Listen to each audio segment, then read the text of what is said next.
हैदराबाद शहर के कुतुबुल्लाहपुर में खौफनाक सड़क हादसा आया पेश, जहां पैदल जा रहे एक शख्स को तेज रफ्तार कार ने टक्कर मार दी। हादसे का शिकार शख्स मौके पर ही दम तोड़ गया। जेडीमिटला पुलिस के मुताबिक गोपी नामी एक सिक्योरिटी गार्ड सड़क के किनारे पैदल जा रहा था। इसी दौरान एक तेज रफ्तार कार ने उस शख्स को टक्कर मार दी, जिसके नतीजे में वो हवा में उड़कर गिर पड़ा और उसकी मौके पर ही मौत हो गई। इस हादसे का मंजर करीब में लगे सीसीटीवी कैमरे में कैद हो गया। पुलिस ने कार चलाने वाले शख्स की शिनाख्त तालिब इल्म मनीष के तौर पर की है, जो इस हादसे के वक्त कार चला रहा था। पुलिस ने बताया कि कार चलाने वाले शख्स को मामूली चोटें आई। पुलिस ने वाक़ई की वजह शराबनोशी और तेज रफ्तारी करार देते हुए मुकदमा कर लिया दर्ज।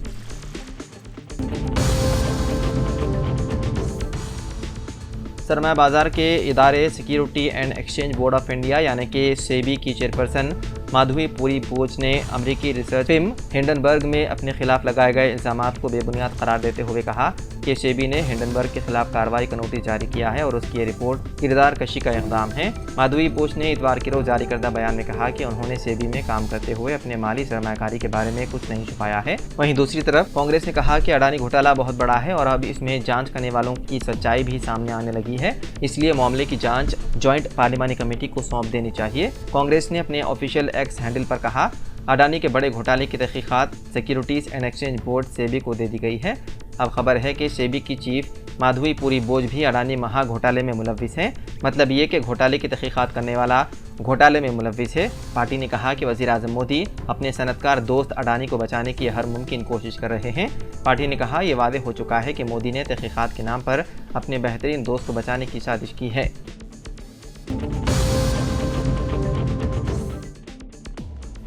कर्नाटक के हुसपेट में तुंगभद्रा डैम का 19वां गेट सैलाब में बह गया, जिसके नतीजे में अब तक लाखों क्यूसिक पानी ज़ाया हो चुका। 19वां गेट उस वक्त टूट कर बह गया जब हफ्ते की रात 11 बजे गेट बंद किए जा रहे थे, क्योंकि डैम में सैलाब का काफ़ी पानी जमा हो गया था।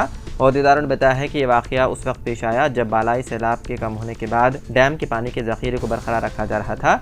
एक गेट के टूट जाने की वजह से अब डैम से 60 टीएमसी पानी के अखराज के बाद ही गेट की बहाली का काम शुरू किया जाएगा।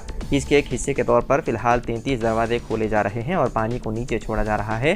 गुज़िश्ता 70 सालों में यह पहला मौका है जब डैम की हिफाजत से मुतालिक इतना बड़ा वाक़या पेश आया।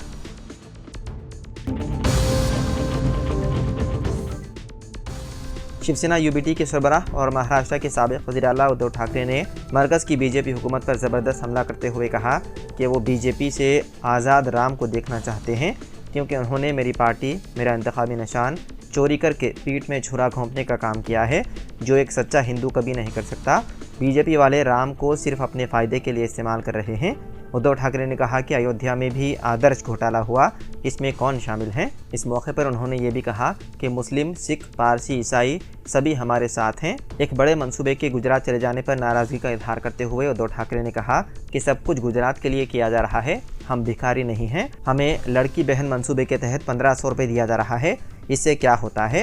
क्या 1500 रुपये से घर चला सकते हैं? आप इस रकम से किताब भी नहीं खरीद सकते और ऊपर से इस पर GST भी है। उद्धव ठाकरे ने बीजेपी पर इल्ज़ाम लगाया कि एक के बाद एक सभी प्रोजेक्ट्स गुजरात ले जाए जा रहे हैं। तेलंगाना के जगतियाल शहर के मदाफाती इलाके लिंगमपेट रेलवे स्टेशन में एक ठहरी हुई ट्रेन को आग लग गई। इस ट्रेन की बोगियों में कोयला मुंतकिल किया जा रहा था। स्टेशन मास्टर ने बोगियों में धुआं उठता देखकर फायर ब्रिगेड को इसकी इत्तला दी। फायर ब्रिगेड का अमला फौरी तौर पर स्टेशन पहुंचकर आग पर काबू पा लिया। इस हादसे में 5 लाख रुपए का कोयला जलकर खाकिस्तान हो गया। आग कैसे लगी, इसका पता लगाने की कोशिश की जा रही है।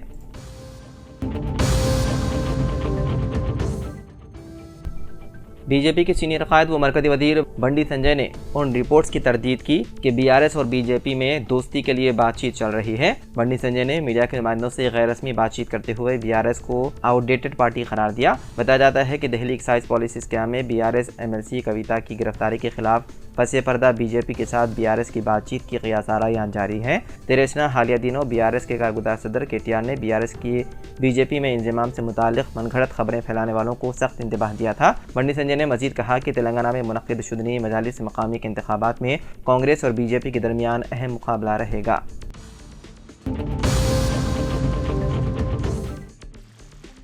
आंध्र प्रदेश के वज़ीर आला और तेलुगु देशम के कौमी सदर एन चंद्राबाबू नायडू ने तेलंगाना में पार्टी के मुस्तकबिल के बारे में उम्मीद का इजहार करते हुए पार्टी के अरकान के जोश खरोश का हवाला दिया। हैदराबाद में टीडीपी कायदीन के साथ एनटीआर ट्रस्ट भवन में एक अहम मीटिंग की क़ियादत करने के बाद नायडू ने अगले 15 दिनों के अंदर तेलंगाना में रुकनियत मुहिम के मंसूबों का ऐलान किया। उन्होंने पार्टी की निचली सतह पर तंजीम नौ की ज़रूरत पर जोर दिया, जिसका मकसद नौजवानों और पसमानदा तबक़ात में हिमायत को फ़रोग़ देना है। नायडू ने तेलंगाना यूनिट में मौजूदा कमेटियों को तहलील करने और रुकनियत की मुहिम के बाद नई कमेटियों के क़याम के इरादों का इंकिशाफ किया।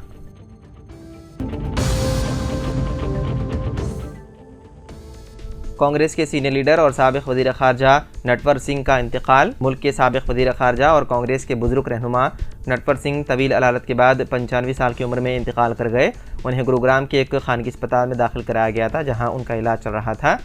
नटवर सिंह एक मुमताज़ कांग्रेसी थे जिन्होंने यूपीए दौर में डॉक्टर मनमोहन सिंह के मातहत काम किया था। नटवर सिंह राजस्थान के भरतपुर ज़िले के रहने वाले थे। 1984 में उन्होंने इंडियन नेशनल कांग्रेस पार्टी में शमूलियत इख्तियार की थी। उन्होंने इलेक्शन लड़ने के लिए मुलाजिमत से इस्तीफ़ा दिया था। उन्होंने इलेक्शन जीता और 1989 तक मरकज़ी वज़ीर मुमलिकत के तौर पर खिदमत अंजाम दी। उन्हें साल 2004 में हिंदुस्तान का वज़ीर ख़ारजा बनाया गया।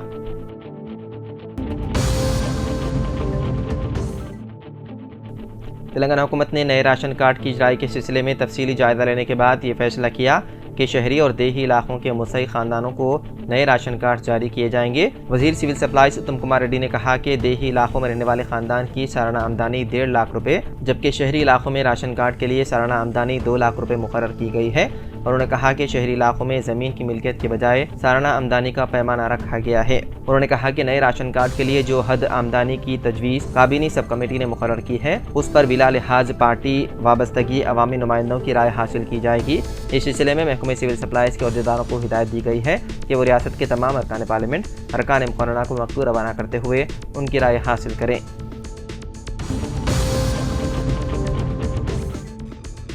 उत्तर प्रदेश के लखनऊ में झोंपड़ी में रहने वाले मुसलमानों पर बांग्लादेशी दरअंदाज कहकर किया गया हमला। हिंदू रक्षा दल की दहशतगर्दी। दाएं बादू की इंतहा पसंदों के ग्रुप ने गाजियाबाद में एक रेलवे स्टेशन के करीब रहने वाले मुसलमानों पर बांग्लादेशी दरअंदाज होने का इल्ज़ाम लगाते हुए हमला किया।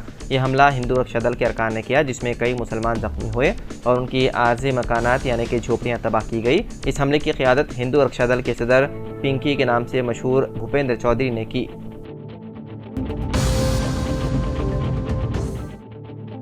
हैदराबाद में एमजेन का रिसर्च सेंटर होगा कायम। अमेरिका की मशहूर कंपनी एमजेन ने हैदराबाद में टेक्नोलॉजी और इन्वेंशन पर मबनी नए सेंटर के क़याम का ऐलान किया। नई इख्तिराई सलाहियतों को डिजिटल सलाहियतों के साथ कायम किए जाने वाले इस मरकज़ से तेलंगाना में नौजवानों के लिए रोज़गार के मौक़े पैदा होंगे। कंपनी ने हैदराबाद के प्रोजेक्ट को एमगेन इंडिया से मौसूम करने का ऐलान किया। कंपनी का यह मरकज़ हाईटेक सिटी में कायम किया जाएगा और हाईटेक सिटी के 6 फ्लोर्स पर सरगर्मियां अंजाम दी जाएंगी। मेडिसिन, लाइफ साइंस और डेटा साइंस में कंपनी अपना नुमाया मकाम रखती है। रिसर्च सेंटर में 3000 अफराद की गुंजाइश रहेगी।